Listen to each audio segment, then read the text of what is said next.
Today's lesson will be a final recording of a YouTube lesson for those who have missed out in the past 2 to 3 weeks and would like to catch up. I also encourage anyone who has already attended our classes but would like further revision, because this Wednesday we will be continuing to analyse this poem called Barn Owl by Gwen Harwood. Please make sure that you have logged into Google Classroom and have downloaded this worksheet if you don't have it. I do expect some color-coded annotations. So by color-code I mean it's always best to use different colored pens, one to represent perhaps technique, another pen to represent definition. So what I'm going to do is, for the purpose of today's YouTube lesson, I'm only going to use one highlighted color just so it doesn't get too complicated, but I will verbally tell you what you need to write or annotate on your poem. Okay, so first of all, this poem is about a little girl who defies her father's instructions. So defies means goes against, so she doesn't listen to her father. And she picks up her father's gun and goes to the barn and shoots an owl. Now, the whole idea behind this is the theme of loss of innocence and facing mortality. So mortality meaning the reality of life and death, and how human beings were very fragile and we can easily die. So first of all, Barn Owl by Gwen Harwood. Just want to show you. This is a barn owl. It is a type of owl. However, it can have two meanings, because it is also set in a barn. Now, a barn happens to be it's like a little building on a farm. It's not the main building where you have your house, but it's the building usually in the back of the house on the farm where you keep all the animals in there so that they have shelter. Okay, so I'm going to read the poem. Daybreak. The household slept. I rose, blessed by the sun. A horny fiend, I crept out with my father's gun. Let him dream of a child obedient, angel mind, old no-sayer, robbed of power by sleep. I knew my prize, who swooped home at this hour, with daylight-riddled eyes, to his place on a high beam, in our old stables to dream light's useless time away. I stood, holding my breath, in urine-scented hay, master of life and death. As wisp-haired judge whose law would punish beak and claw, my first shock struck, he swayed, ruined, beating his only wing as I watched, afraid, by the fallen gun. A lonely child who believed death clean and final, not this obscene bundle of stuff that dropped and dribbled through the loose straw, tangling in boughs, and hopped blindly closer. I saw those eyes that did not see mirror my cruelty, while the wrecked thing that could not bear the light nor hide hobbled in its own blood. My father reached my side, gave me the fallen gun. End what you have begun. I fired.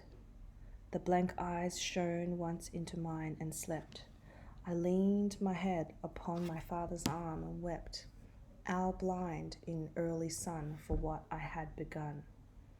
So I'm going to go back to the beginning of the poem and break it down stanza by stanza. First, I will go through and explain all the words and explain sentence or line by line what's happening here. So daybreak is in the early morning, just as the sun is rising. The household slept. So household meaning the family sleeping. This is in first person, the little girl, rose. Rose is past tense. of rise. I'm just going to write it here for you.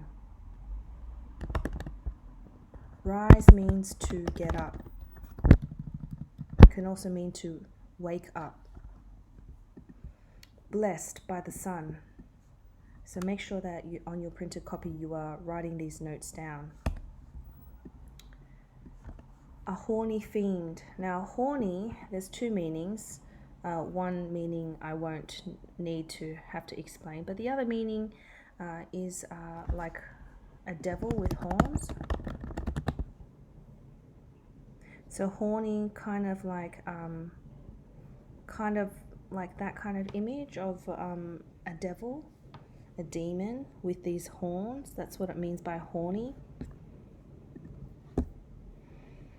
A horny fiend. Fiend means devil. So a devil with horns. This is like a description of the girl. She's very naughty. That's the image that's being created. I crept. This is the interesting word choice. Crept is the past tense of creep. Creep meaning to walk quietly and gently so that nobody discovers you. I crept out with my father's gun. Okay, so here we have the little girl. She's quietly walking with her father's gun. And then this bit, let him dream. Let him. Who is him? It is her father. So in her head she's thinking, oh, let my father dream of a child obedient angel mind. So basically this is saying in her head she's thinking, let him wish that he had a child who was obedient, who was angel mind, which means innocent, like an angel, like in heaven. And then you've got this hyphen here. This hyphen represents an interruption. So while she's thinking this, her thoughts have changed and she's thinking about her father. She's calling him an old no-sayer. Old is not a very nice thing to say about your parents. So old no-sayer. So her father, in her eyes, is someone who always says no.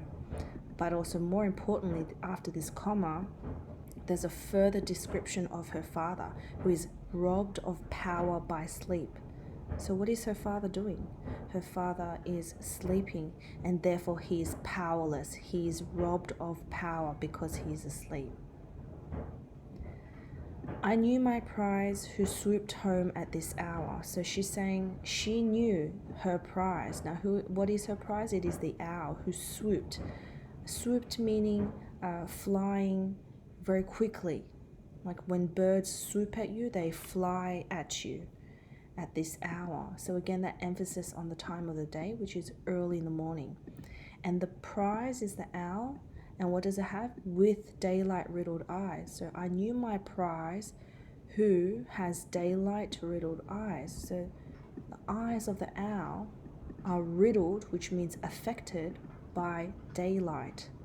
Daylight meaning, well, think about owls. Are they a night animal or are they a daytime animal? Obviously, they're a night animal.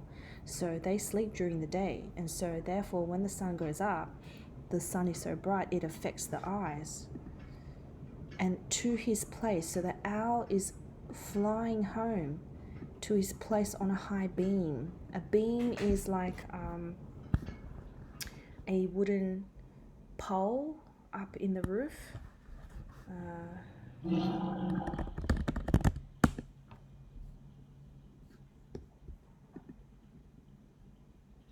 So some of our classrooms would have this.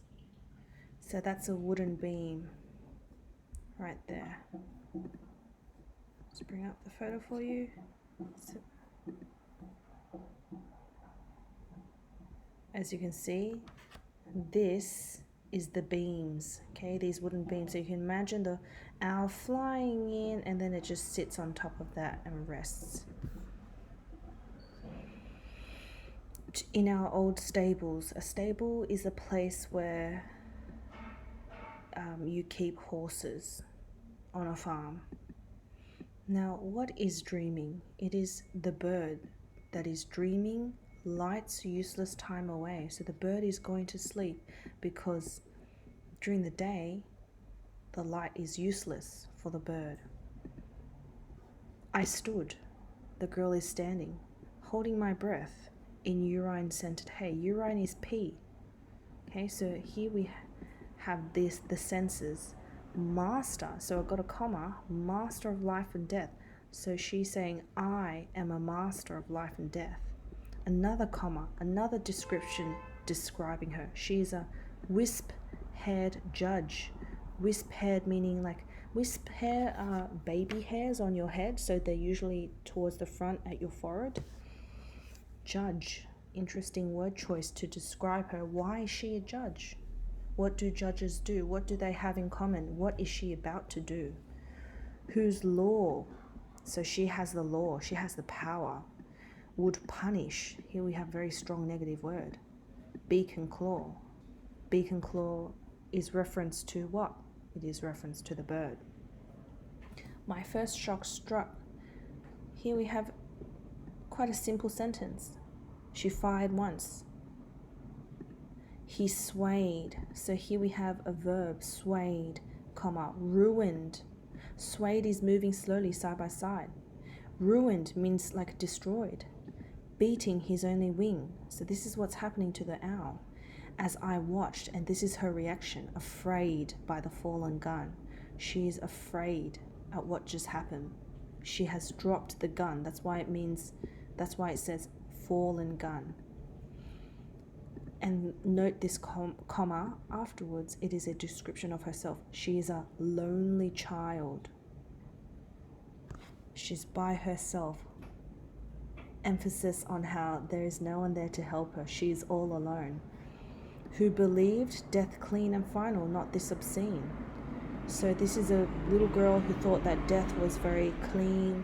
It was instant, but no. Obscene means terrible, disgusting. And what's terrible and disgusting? Bundle of stuff. And what is this bundle of stuff? This bundle of stuff is the inside of the owl that's kind of like dropped and dribbled through the loose straw. So the insides of the owl is kind of like falling out because obviously there's a gunshot wound.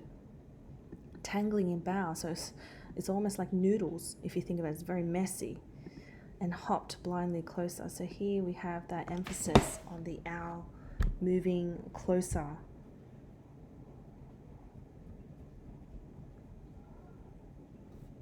I saw those eyes that did not see mirror my cruelty. So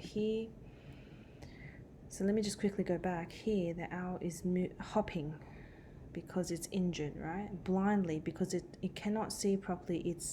It's hurting. And then the little girl could see the eyes, those eyes referring to the owls, that did not see, which is the owl's eyes, and the owl's eyes could not see mirror my cruelty. So again, we have that cruelty in, she can see her actions in the owl's eyes reflected. That's what it means by mirror. It's a reflection of her cruelty. While the wrecked thing, again, see, the owl is no longer an animal. It is like more of an object now because it has been injured. It has been destroyed. It is wrecked, ruined. That could not bear the light. And this owl cannot stand the bright light because it's daytime now. Because remember, in the beginning, she got up to shoot the owl. Nor hide, hobbled in its own blood. So the owl is like hobbling, is like moving with pain, so moving slowly. My father reached my side. So here we have a reappearance of the father, and gave me the fallen gun. So he's picked up the gun and given it back to the child. And what does he say? He says, end what you have begun. So almost like a instruction. You know, you have to, this showing the girl that she is responsible for her own actions. I fired. Again, a very simple sentence. It's almost like building that suspense. The blank eyes shone once into mine. Blank. The owl's eyes are already blind and it's dying. It looked one more time into her eyes and it slept. not literally slept, but it is a euphemism for it died. I leaned upon my head upon my father's arm. So this is the reaction, the response of the little girl. She's upset and wept. She cried, owl blind. So after this comma, it is still describing the girl. She's owl blind. It's a pun, because the girl herself, she's crying and her eyes are full of tears, and so she can't see very clearly. So she is like the owl, blind in the early sun. She cannot see for what I had begun. So she has started something. So if we go back here, I am going to highlight again, but this time I'm going to highlight some techniques that you should be aware of. So if you read through this poem, there are some words that create a particular image in your head, almost like a religious image. So here, I want you to pay attention to these words. Blessed, horny fiend, and angel. These are all what we call, I'll just write it here next to it, religious connotations, which means connotation is a feeling that a word gives you, whether it's negative or positive. But these words you usually use when you talk about church or you talk about religion. So they have a double meaning to it. Sometimes simple techniques such as word choices, for example, crept, that's a verb, right? But the poet has chosen this specific word to reflect her actions. To creep means that you are hiding something or you're trying not to be discovered. And then here, let him dream. That's a command right there. Let him. It's like she's giving him permission. So we can see that she has the power because she's holding the gun. So here we have what we call imperative language. So make sure you're writing this down, guys. And her father's gun. So here, I'm just running out of colors here, but father's gun. So not even just father, but the gun itself is symbolic. It's a symbol of power and authority. Old no sayer. So again, we have some word choices here. No sayer. That's reference to the father. Robbed of power by sleep. I knew my prize who swooped home at this hour with daylight riddled eyes to his place on a high beam in our old stables. To dream light's useless time away. So here we have personification. When you give human qualities to an inanimate object or a thing. Light is a thing, it's not human, but you're giving it a human quality when you let light have a property, which is time. But what kind of time? It is useless, it's no use. I stood holding my breath in urine-scented hay. So this bit, we call that sensory language. So think about the 5 human senses: sight, smell, sound, touch, taste. And this one is what we call olfactory senses. So the nose, master of life and death. And over here we have jargon.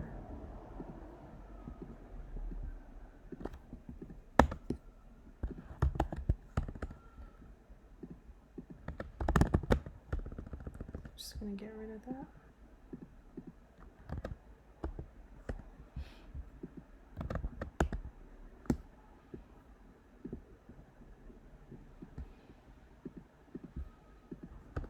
So that's called legal jargon, or just jargon for now, which is special words you use in a particular subject. For example, in law, you use the words judge, law, punish, those kind of things. My first shot struck, he swayed. Ruined is an adjective, but these two. My apologies for what you can hear in the background. I've just got my dishwasher on. Swayed, beating, those are all verbs, so you can add that yourself. This one, lonely. She's not just a child, but she's lonely.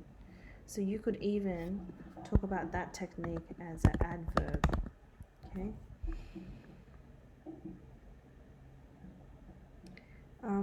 And then here, dropped and dribbled, the D sound, D and D. So here and here as well. Dropped and dribbled.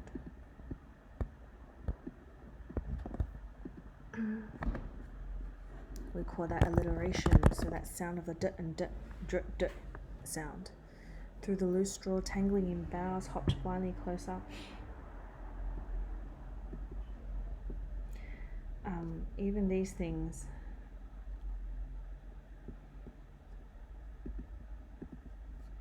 So all of this, you can even call that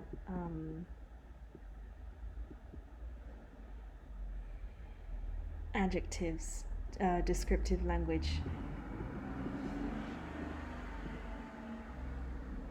Descriptive language is when they paint a picture in your mind, and you can imagine an owl that's messy, it's bloody, it's still trying to walk.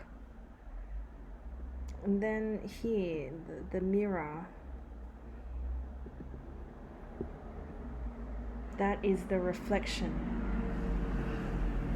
Mirrors are symbolic, or eyes are symbolic actually, because they reflect us.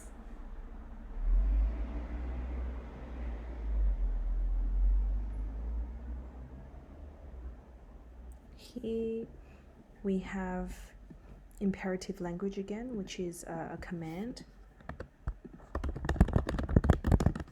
I can't remember if we... Oh yes, we did. So in the beginning, the girl is in command because she thinks to herself, let him dream. So she's saying to him, but in her own mind. However, you can see that the power has shifted again, and he is saying this, let him end what you have begun. I fired. This technique is called truncated sentence.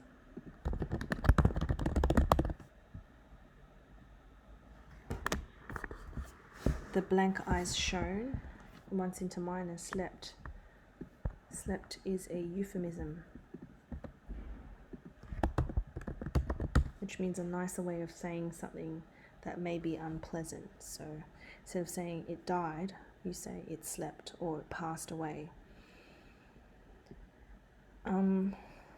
Now I do want to bring your attention back to a particular part. I'm just going to use red for now. If you notice, there's a lot of emphasis on the eyes throughout this poem. So if we have a look here, we have daylight riddled eyes. That's one. So make sure you highlight that because the technique is called a motif. Okay, a motif is a pattern, an image that happens throughout a poem or a song or a novel. It happens, is repeated regularly to emphasize, to have some sort of meaning, special meaning. So we have daylight riddled eyes. And then the word watched, but this time is the girl. And then blindly, hopped blindly, and another reference to the eyes. Eyes that did not see, mirror my cruelty. So eyes that did not see, mirror my cruelty. So the eyes that did not see are the owl's eyes. And what can she see in its eyes? A mirror of her own cruelty, her own actions. Again, another emphasis on the eyes, blank eyes, and then here, owl blind. So we have eyes repeated constantly throughout the poem to emphasize, this is her perspective. This is the perspective from a child. So at the moment, I'm going to leave the lesson as it is for now. I just wanted to explain the poem, talk about some of the techniques, and then we will continue talking about this poem on Wednesday. And on Thursday, we will have our first wide reading lesson, which you will be required to read as part of Module A. So if you have any questions, post on Google Classroom, and I will endeavour to get back to you as soon as possible. Thank you.